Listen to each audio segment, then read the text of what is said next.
talks were useful. Let's now move to South Asia, where India has revoked the security clearance of Celebi Airport Services India, the local arm of a Turkish aviation firm, citing national security concerns. This comes amid a public backlash against Turkey for supporting Pakistan in the recent military conflict. Celebi defended itself, claiming it is an Indian-led enterprise.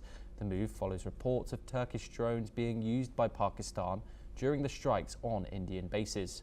Meanwhile, Pakistani Prime Minister Shehbaz Sharif has called for peace talks with India during a visit to an air base involved in the conflict. He said, "We do not want war, we want peace, dignity and stability in the region." Sharif added that the world must recognise Pakistan's desire for dialogue, but not at the cost of Kashmir. India, however, has firmly maintained that talks cannot happen alongside terror.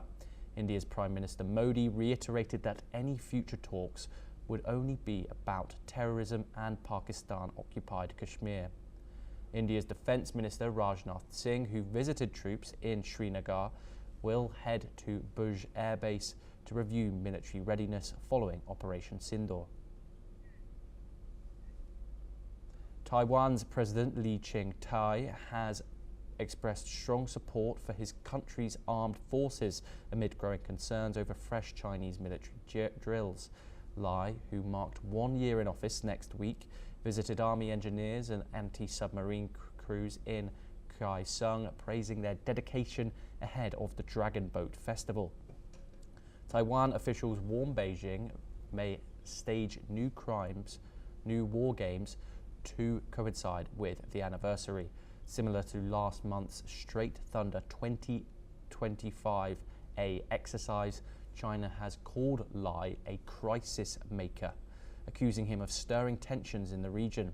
Lai has repeatedly rejected China's claims over Taiwan and says only the island's people can decide their future. He made no direct reference to Beijing during his visit to the base, but urged unity to protect national security. He was joined by Defence Minister Wellington Koo and National Security Chief Joseph Wu. Let's now move over to Africa. President Donald Trump's senior advisor for Africa, Masad Boulos, said on Thursday that he spoke with the presidents of Rwanda and the Democratic Republic of Congo about a draft peace deal aimed at ending the long-running conflict in eastern Congo. The US is awaiting final feedback from both nations, with hopes to conclude the deal in the coming weeks.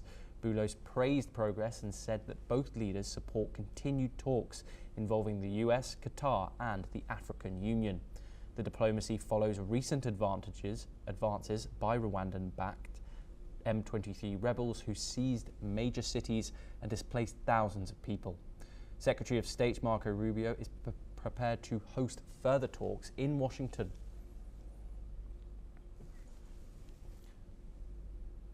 Now let's move over to North America, where US Supreme Court heard fiery arguments on Thursday over President Donald Trump's executive order aimed at ending birthright citizenship for children born to non-citizen parents.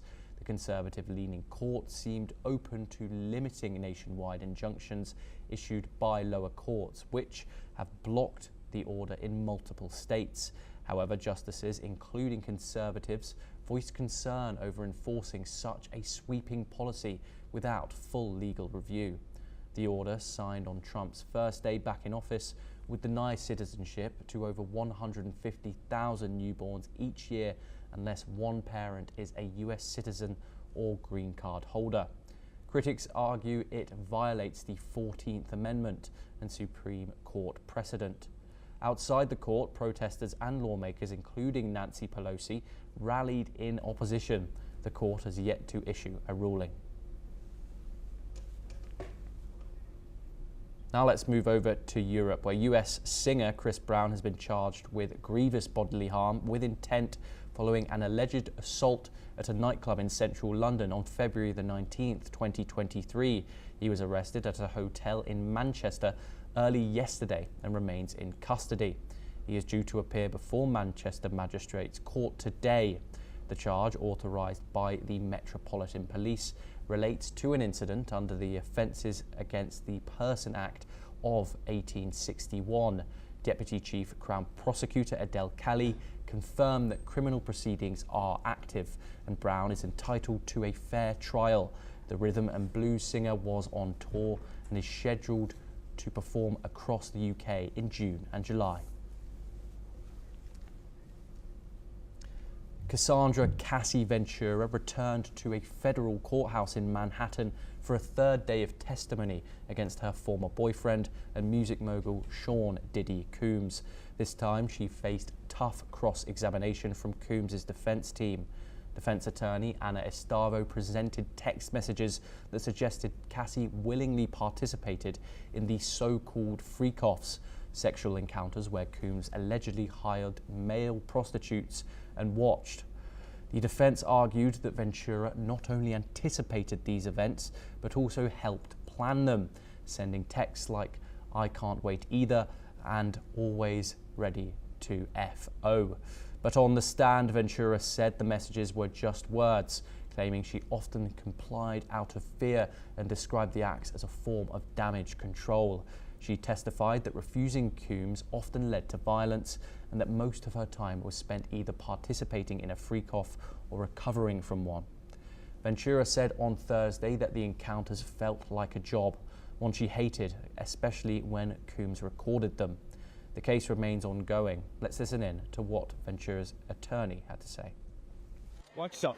Look, I'm not going to opine on what the jury's thinking, but I think that Cassie's doing a great job on cross-examination, a very long cross-examination. Hopefully it ends tomorrow, and so she can be done by the end of the week and put this entire chapter of her life behind her. Well, that's all we have time